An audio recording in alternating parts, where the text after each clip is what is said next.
What is up, everybody? It is I, Carlton Flowers, your crypto pro. Yay! And it is time to talk Kaspa.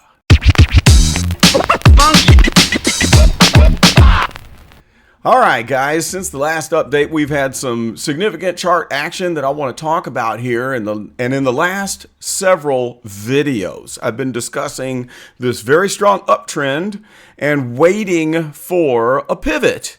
So I had been faked out way back here when I sold my whole bag of 100,000. But then I jumped back in right here, putting 72,300 back in the wallet, and I had kept something like 2,600 in the moon bag. And then I bought more at this point when we dipped down and touched the 50 EMA line.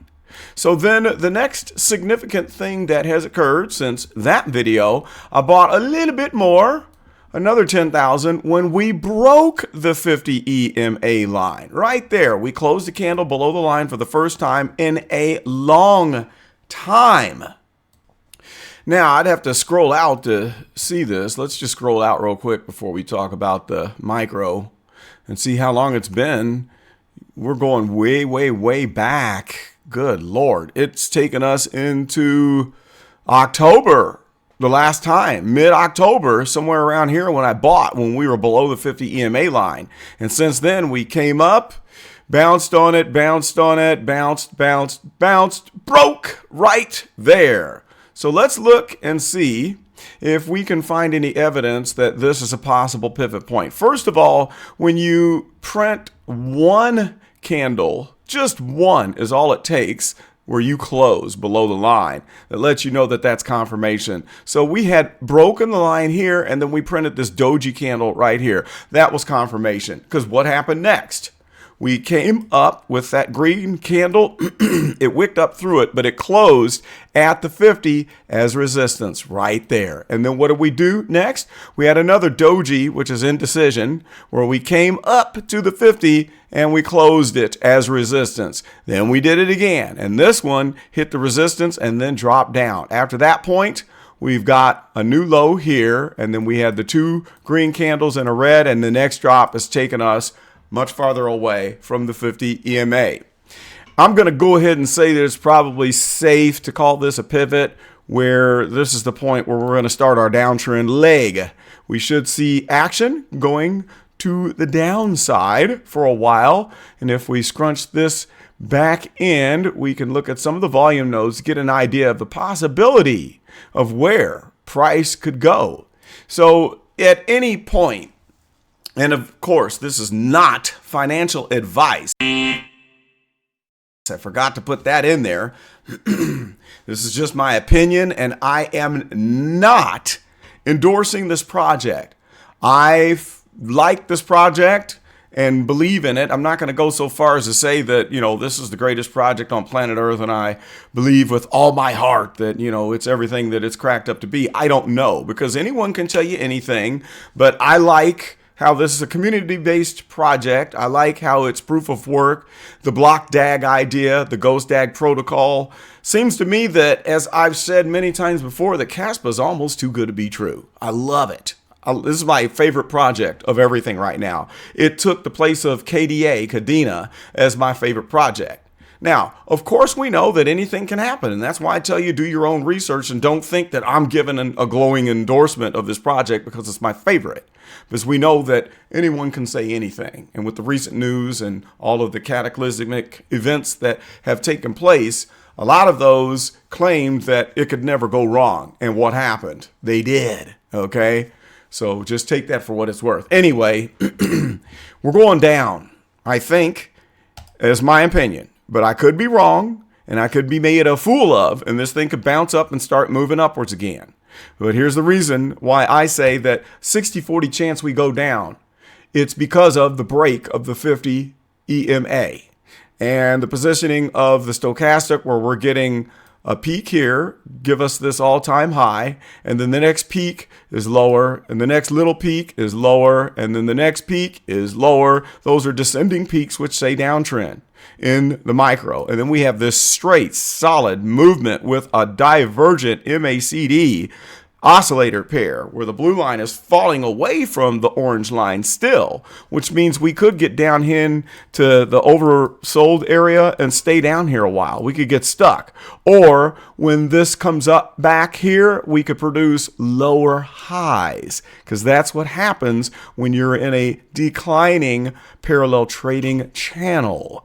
So if we get a pivot, if this is a pivot, what you're going to see is a new trading range where we stay within a new set of lines, something like this. And then price will start bouncing into these lines, in between these lines like that. All right, anyway, let's look at the volume nodes.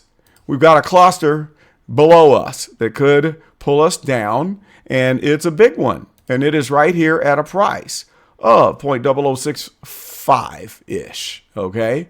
And then we have another node that sticks out at 0.0054, another one that sticks out at just below that, about 0.005 actually. And then the point of control price somewhere around 0.004. If this is a pivot, then what will most likely happen is we're going to continue to downtrend until we hit this point of control price.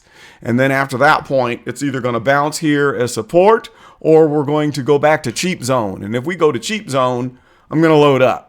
Am I taking chances? Yes. Is it risky? Yes. Is there any guarantee that you can get rich from this? No. Coffee's good today. All right, let's clear this out. Let's go to the one-day chart. Okay, 1 day. There we are. Now, the 1 day is getting good because now we have a 50 EMA line. We don't have enough data for a 200 yet, but we have the 50 that's starting to print. See it right there? And on the 1 day chart, if I didn't have all of these darn flags, I'm going to have to get rid of these flags because they're getting in the way. I can't see. I'll put those back later on. You've seen my actions, so we don't need to report on that anymore. Let's just get rid of this and get rid of this stuff. It's all on my spreadsheet. Now, we can see that we have printed 1, 2, 3, 4 red candles in a row after one green in between. So really, this is a succession of 6 candles that are declining, even though one is green. And we haven't had that yet before. In the uptrend, we only had, say, this little swing, 1, 2, 3, 4 declining, and then it went up. And that was the biggest one. And this one, it was 1, 2, 3, 4 flat, and then it went up. Now we've got 1, 2, 3, 4, 5, 6 declining. I think that's a pivot. Confirmed by the stochastic, because look at this. Here's this peak. We've got these 3 peaks that coincide with movements up above that were producing higher highs. All right. And then the last peak, there's our highest high. And now look what the stochastic did. It's taking a break. We are violently falling, going south. And notice how the blue line is in parallel formation with the orange line. And that's very bearish. Okay. And so this might be the point where we jump down here into the oversold zone, and the MACD is telling us the same. Do you see this crossover right there? That's it. First time we have crossed over. Remember when I was saying before that we had a fake out crossover here and a fake out of a possible crossover there, but it just kept going up? Well, this time it wasn't fake. It done crossed over. And for the first time of history on the TradingView chart, we are printing red candles on the histogram. Now, we might have had some red candles back here, but there was not enough data on the MACD to print them. But it may have been like right in this area right here, and then it jumps above maybe right there as soon as this breakout happened here. So this is bearish. So now, looking on this 1 day chart, we can see the big node right there at 0.004. And if that fails, that's going to get us into this region down around here, centered around the point of control price. Okay, see this node, this cluster right here? And the point of control price is at 0.0019-ish. And then this one sticks out at 0.002, and the top of it is at 0.0025-ish. Okay, so that's where we need to pay attention. Do we hold at this node? Oops. Let's get an arrow here. Do we hold at this node that coincides with the price of 0.0065? And if it doesn't, we fall down here to this node at 0.004. Will it hold at this price, or do we jump into this cluster down here? This is how my DCA game is going to go. If we don't hold right now, I'll get 10,000 up here at this node. If we don't hold there, I'll get another 10,000 right here. If we get into the cheap zone, I'm doubling it up. I'll probably get 100,000 down there, because then, it's time to gamble and take a chance. And again, I did say gamble. The conditions of the world economy and the crypto market are shaky. The government is doing bad things. We know that there is a lot of corruption in the U.S. government within the SEC. And that means that we have a shaky platform here in crypto right now. And we don't know what could happen. In fact, when I do this report on USDT, you're going to know how shaky this system is. There's a lot of corruption, a lot of shakiness, and a lot of tomfoolery that is going on in crypto. So be careful.